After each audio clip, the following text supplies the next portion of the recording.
کہانی محبت کی نمبر 1۔ میں ایسے والدین کی بیٹی تھی جن کی شرافت کی لوگ مثالیں دیا کرتے تھے۔ والد تہجد گزار اور امی 5 وقت کی نمازی تھیں۔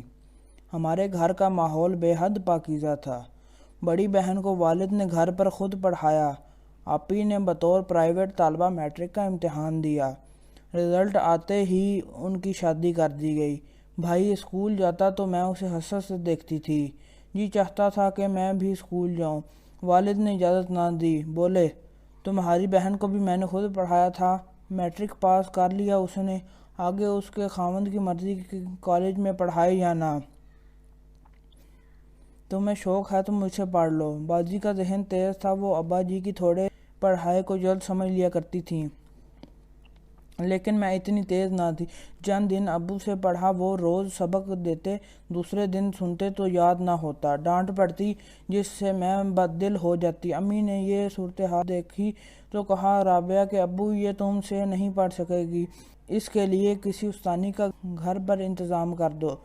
پہلے وہ راضی نہ ہوئے، پھر اس شرط پر حامی بھر لی کہ استانی ایسی ہونی چاہیے جو قرآن پاک بھی پڑھا سکے، دین دنیا دونوں کی تعلیم دے سکے، تب ہی ٹیوشن پر رکھوں گا۔ اب ایسی استانی کی تلاش شروع ہوگی۔ بڑی تگ و دو کے بعد امی کی ایک جاننے والی کے توسط سے ایک میٹرک پاس لڑکی مل گئی جو کالج میں پڑھ رہی تھی اور ضرورت مند تھی۔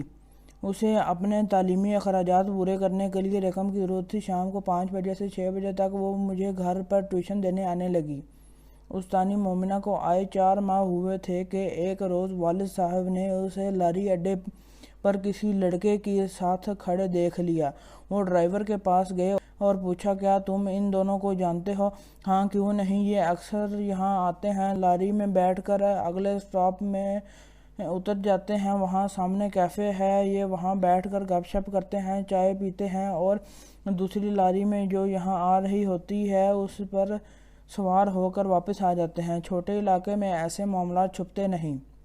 والد صاحب نے مزید تفتیش کی۔ جب ڈرائیور کے بیان کی تصدیق ہو گئی تو انہوں نے استانی مومنہ کو ہٹا دیا۔ والدہ کو بھی خوب برا بھلا کہا کہ بے وقوف عورت، جو ٹیچر خود مرض عشق میں گرفتار ہے، وہ میری بچی کو کیا پڑھائے گی؟ کسی روز اسے بھی اسی موذی مرض کی لذت سے آشنا کر دے۔ آئندہ اس لڑکی نے ہمارے گھر میں قدم بھی رکھا تو مجھ سے برا کوئی نہ ہوگا۔ میری بدقسمتی کہ مومنہ کا راز والد پر کھل گیا اور مجھ پر تعلیم کا در بند ہو گیا۔ ہمارے علاقے میں ٹیوشن سینٹر نہ تھے، ہوتے بھی تھے۔ جو باپ اپنی بیٹی کو اسکول بھیجنے کا روادار نہ تھا وہ ایسے اکیڈمی پڑھنے کیوں بھیجتا؟ استانی کیا گئی، میں مرجھا کر رہ گئی۔ بھائی جان کو میری دلی کیفیت کا اندازہ تھا، وہ میرے دکھ کو پوری طرح محسوس کر رہے تھے۔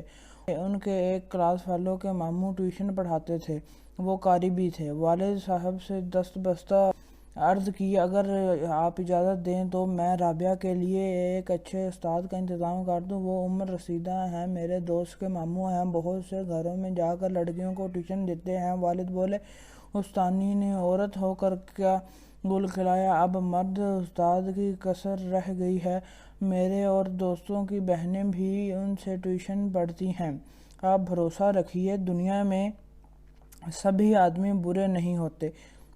غرض کافی سر کھپائی کے بعد بھائی اکبر نے والد صاحب کو میرے لیے ایک عمر رسیدہ ٹیوٹر رکھنے کے لیے راضی ہی کر لیا، جس کی ضمانت ان کے دوست کے والد نے ابو کو دی۔ وہ واقعی شریف اور محترم تھے، سارے علاقے میں ان کی عزت تھی۔ ان صاحب کا نام کمال دین تھا۔ کمال دین مجھے روز پڑھانے لگے، بہت محنت اور جانفشانی سے پڑھاتے تو میں بھی توجہ اور لگن سے پڑھتی۔ 1 سال میں انہوں نے مجھے 2 جماعتیں پڑھا دیں، میں پھر تیسری سے 5ویں کے نصاب میں آ گئی۔ 5ویں میں بورڈ کے امتحان میں فرسٹ پوزیشن لائی تو سب طرف سے واہ واہ ہونے لگی۔ والد صاحب کا بھی دل بڑھا اور کمال دین استاد سے مطمئن ہو گئے۔ ہمارے گھر میں ان کی عزت مزید بڑھ گئی۔ اسکول کے نصاب کے ساتھ وہ مجھے دینی تعلیم بھی دے رہے تھے، اس بات سے ابا جان بہت خوش تھے۔ میں 7 سال کی عمر میں ان سے پڑھنے بیٹھی اور 6 سال پڑھا۔ ایک روز بھی انہوں نے ناغہ نہ کیا سوائے جمعہ کے۔ وہ ہمیشہ توجہ سے پڑھایا۔ ابو سے دوستی ہو گئی تو وہ ہمارے گھر کے فرد جیسے ہو گئے۔ اصرار کر کے والد ان کو کھانا کھلاتے اور چائے پلاتے۔ جب مجھے پڑھا چکتے تو تھوڑی دیر والد سے گپ شپ کرتے اور میری پڑھائی کی تعریف کرتے۔ سچ بات یہ ہے کہ میری یادداشت کچھ اچھی نہ تھی، پڑھا ہوا بار بار بھول جاتی تھی۔ یہ استاد صاحب کی ہمت تھی جو پڑھائی کے لیے میرا ذہن بنایا اور ذہن کے دریچے کھولے۔ میں رغبت کے ساتھ ان کا پڑھایا ہوا سبق یاد کرتی تھی۔ اب میں کافی بڑی ہو گئی تھی اور برقع اوڑھنے لگی تھی، مگر استاد صاحب سے میں نے پردہ نہ کیا۔ اب میں ان کو استاد صاحب کی بجائے چچا جان کہتی تھی۔ میرے تمام گھر والوں کو ان پر اعتبار تھا۔ گھر میں کسی کو یہ خیال نہ آیا کہ اب رابعہ بڑی ہو گئی ہے اور استاد صاحب لاکھ اچھے انسان صحیح ہیں تو نامحرم۔ پہلے کی طرح میں اب بھی اکیلے کمرے میں ان کے ساتھ پڑھنے بیٹھتی تھی اور اس معمول میں کوئی فرق نہ آیا کہ وہ جتنی دیر چاہتے مجھے پڑھاتے رہتے۔ اس تنہائی نے اپنا کام کر دکھایا۔ استاد صاحب کے دل میں میرے لیے محبت پیدا ہو گئی اور ایک دن وہ مجھ پر اپنی محبت کا اظہار کر بیٹھے۔ مجھے ان سے ایسی امید نہ تھی، گھبرا گئی۔ میں ان کی ایسی عزت کرتی تھی جیسے لڑکیاں اپنے بزرگوں کی کرتی ہیں۔ بھلا میں ان کے بارے میں ایسا کیسے سوچ سکتی تھی؟ استاد صاحب کے اظہار محبت نے میرا دل ان سے برا ہو گیا۔ ارادہ کر لیا کہ اب ان سے پڑھنا ترک کر دوں گی۔ میں نے پڑھنے سے انکار کر دیا۔ گھر والے لعنت ملامت کرنے لگے کہ جب منزل قریب آ گئی ہے، میٹرک کی تیاری کرنی ہے تو اب پڑھنے سے جی چرا رہی ہو۔ اب 1 سال باقی رہ گیا ہے میٹرک تک پہنچنے میں۔ استاد صاحب آتے، میں ادھر ادھر ہو جاتی، ان کے پاس پڑھنے نہ جاتی۔ والد اور بھائی ڈانٹتے، یہ کیا تماشا ہے؟ امی ہر وقت برا بھلا کہتی، کیا ہو گیا ہے تمہیں؟ آخر کیوں پڑھائی سے دل اٹھا لیا ہے؟ میں ان کو وجہ نہ بتاتی، بس یہی کہتی کہ مجھے اب پڑھائی مشکل لگتی ہے، میٹرک نہیں کر سکتی، اتنی پڑھائی میرے بس کا روگ نہیں ہے۔ استاد صاحب بھی پریشان تھے، سمجھ گئے کہ انہوں نے اظہار محبت کر کے کتنی بڑی غلطی کر ڈالی ہے۔ وہ مقررہ وقت پر آ جاتے، دیر تک بیٹھک میں بیٹھے رہتے اور میں جانے کا نام نہ لیتی۔ جانتے تھے کہ مجھے میٹرک کرنے اور کالج میں داخلے کا کتنا شوق ہے۔ انہوں نے ابا جان کو بھی اس امر کے لیے راضی کر لیا تھا کہ اگر رابعہ نے میٹرک اچھے نمبروں سے پاس کر لیا تو اسے کالج میں داخلہ دلوائیں گے۔ ایسی ہونہار بچی پر علم کی در بند کرنا ظلم ہوگا۔ ان کی کوششیں بارآور نہ ہوئیں۔ میں نے ان سے پڑھنے سے صاف انکار کر دیا اور انہوں نے روزانہ آنا موقوف کر دیا۔ اب وہ کبھی کبھی والد سے ملنے آتے تھے اور باہر سے ہی مل کر چلے جاتے تھے۔ بھائی جان BA کے پرچے دے چکے تھے۔ انہوں نے مجھے قائل کیا کہ وہ خود پڑھائیں گے اور تمہیں میٹرک کا امتحان دینا ہوگا۔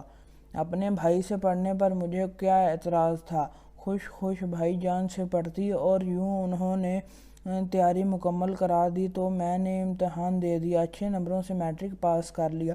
بے شک اس میں استاد کمال الدین کی بہت محنت شامل تھی، لیکن ان کی ایک غلطی نے یہ اعزاز ان سے چھین لیا کہ وہ ایک اچھے استاد اور قابل بھروسہ انسان ہیں۔ کالج میں داخلے شروع ہو گئے، والد صاحب بیمار پڑ گئے، بھائی نے وعدہ پورا کیا اور مجھے گرلز کالج میں داخل کرا دیا۔ یہاں بھی محنت اور لگن سے تعلیم جاری رکھی کیونکہ کالج میں پڑھنا میرا خواب تھا۔ ایک روز کالج سے گھر لوٹ رہی تھی کہ کسی کو اپنا تعاقب کرتے پایا۔ مڑ کر دیکھا، حیرت زدہ رہ گئی۔ یہ میرے وہی استاد محترم تھے جنہوں نے مجھے تقریباً 8 سال پڑھایا اور آخر میں اپنے کیے کرائے پر پانی پھیر دیا تھا۔ انہیں دیکھ کر کچھ دیر کی وحشت زدہ تو ہوئی، پھر اعتماد بحال کر لیا اور بغیر پیچھے دیکھے اپنی راہ چلتی رہی، یہاں تک کہ بے خیر و عافیت گھر پہنچ گئی۔ مجھے نہیں معلوم کب تک استاد کمال الدین میرے پیچھے آئے اور کب راہ مڑ گئے۔ ہفتہ بعد پھر یہی واقعہ ہوا، اس بار بھی نظر انداز کیا۔ بازار میں ان کو تماشا بنانا چاہتی تھی اور نہ خود تماشا بننا چاہتی تھی۔ ان کا احسان بھی یاد تھا کہ مجھ خنزیر پر انہوں نے کتنی محنت کی تھی۔ جب میں چھوٹی سی تھی اور بار بار پڑھا ہوا سبق بھول جاتی تھی، تیسری بار میں نے ان کے تعاقب کو نظر انداز نہ کر سکی اور جب وہ میرا تعاقب کرتے ہوئے قریب آ گئے تو رک گئی اور مڑ کر ان سے مخاطب ہو گئی، استاد صاحب کیا بات ہے؟ کیا کوئی مسئلہ ہے جو آپ یوں میرا پیچھا کر رہے ہیں؟ کوئی پرابلم تو بتائیے۔ میں بہت شرمندہ ہوں رابعہ اور تم سے معافی مانگنا چاہتا ہوں۔ جس روز اظہار محبت کی غلطی ہوئی اس دن سے جان سولی پر ٹنگی ہے، جیتا ہوں اور نہ مرتا ہوں۔ شرمندگی اس قدر ہے کہ اپنے ضمیر سے بھی آنکھ نہیں ملا سکتا، اتنا پچھتاوا ہوتا ہے، کبھی کبھی جی چاہتا ہے کہ خودکشی کر لوں۔ زندگی کی اب ایک ہی خواہش تھی کہ تمہیں ایک بار کہیں مل جاؤں تو تم سے معافی مانگ لوں۔ اگر تم معاف کر دو تو سکون آ جائے گا، یقین کرو سکون سے مر سکوں گا اور قبر میں بھی سکون سے سو سکوں گا۔ وہ اس قدر نادم نظر آ رہے تھے کہ مجھے ان پر ترس آ گیا۔ ان کی داڑھی آنسوؤں سے بھیگ گئی تھی۔ یہ رستہ تھا، عام گزرگاہ تھی۔ مجھے ڈر بھی لگ رہا تھا کہ لوگ ہمیں دیکھ رہے ہوں گے تو وہ ہمارے بارے میں کیا سوچیں گے۔ جب انہوں نے ہاتھ جوڑ کر کہا، رابعہ کہو تم نے مجھے صدقے دل سے معاف کر دیا، تو میں یہ الفاظ دہرائے بغیر نہ رہ سکی اور کہا، استاد صاحب میں نے آپ کو صدقے دل سے معاف کیا۔ بے شک بھول انسان سے ہو جاتی ہے اور آپ بھی ایک انسان ہی ہیں۔ بولے، انسان بوڑھا ہو جاتا ہے اس کا دل مگر بوڑھا نہیں ہوتا، اور دل پر کسی کا اختیار نہیں، اسے کوئی شے پسند آ جائے تو وہ بچہ بن جاتا ہے۔ تم نے میری بھول کو معاف کیا، مجھے سکون آ گیا، اللہ تم کو خوش رکھے، اب تمہارے رستے میں نہ آؤں گا۔ واقعی اس روز کے بعد استاد صاحب پھر کبھی میرے راستے میں نہ آئے۔ انہوں نے مجھ سے استدعا کی تھی کہ اس راز کو راز رکھوں گی اور کبھی کسی کو نہ بتاؤں گی۔ میں نے بھی ان کی بزرگی کی لاج رکھتے ہوئے کبھی اس بات کسی سے ذکر نہ کیا،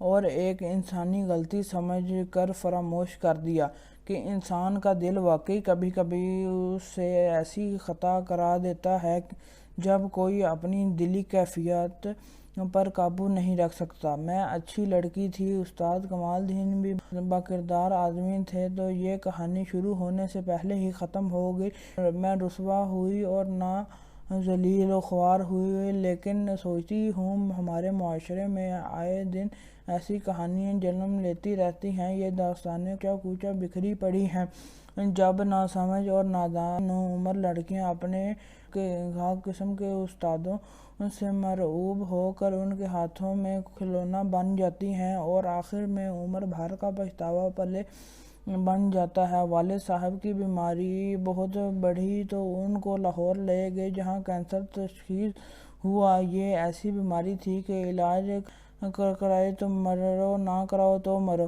بھائی کو ابھی نوکری نہ ملی تھی، اب وہ والد کی تھوڑی سی پنشن میں گزر بسر ہو رہی تھی۔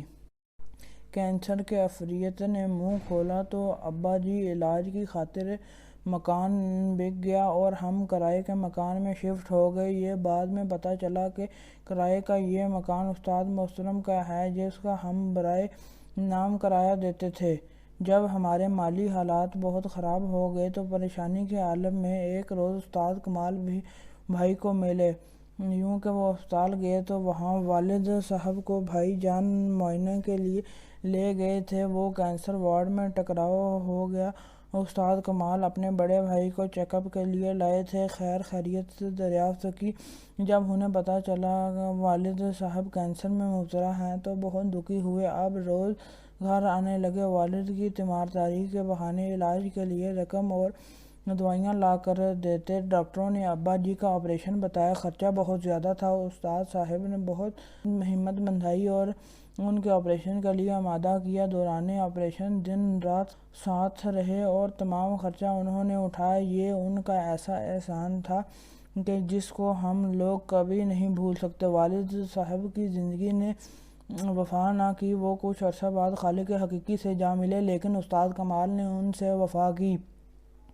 میرے بھائی کو اپنے اسرار سوخ سے ملازمت دلوا دی، میری تعلیم کا خرچہ اٹھایا اور دکھ سکھ میں کام آتے رہے، یہاں تک کہ جب میری شادی کا وقت آیا تو انہوں نے کافی رقم قرض حسنہ کے طور پر والدہ کو دی، جو بعد میں معاف کر دی۔ ان کی عنایت سے آج میں اپنے گھر میں خوش اور آباد ہوں، بھائی برسر روزگار ہے۔ امی ان کو ہر وقت دعائیں دیتی ہیں، اگر وہ مدد نہ کرتے تو ہمارا کیا بنتا۔ آج میں سوچتی ہوں انسان بھی عجب فطرت لے کر پیدا ہوتے ہیں۔ ایک وہ ہیں جو محبت کے دعوے دار ہوتے ہیں مگر محبت کو آڑ بنا کر دوسروں کو شکار کرتے ہیں، ان کی عزتوں کو خاک میں ملا کر خاندانوں کو تباہ کر دیتے ہیں، اور ایک وہ جو واقعی محبت کرتے ہیں تو پھر صدقے دل سے بغیر کسی طمع اور لالچ کے اس جذبے کو دل میں چھپا کر رکھتے ہیں، عمر بھر اس پھول کو مرجھانے نہیں دیتے، ان کی مہک سے اپنی روح اور دوسروں کی زندگیوں کو معطر رکھتے ہیں۔ ایسے ہی لوگوں کے دم قدم سے اس دنیا میں بہار ہے۔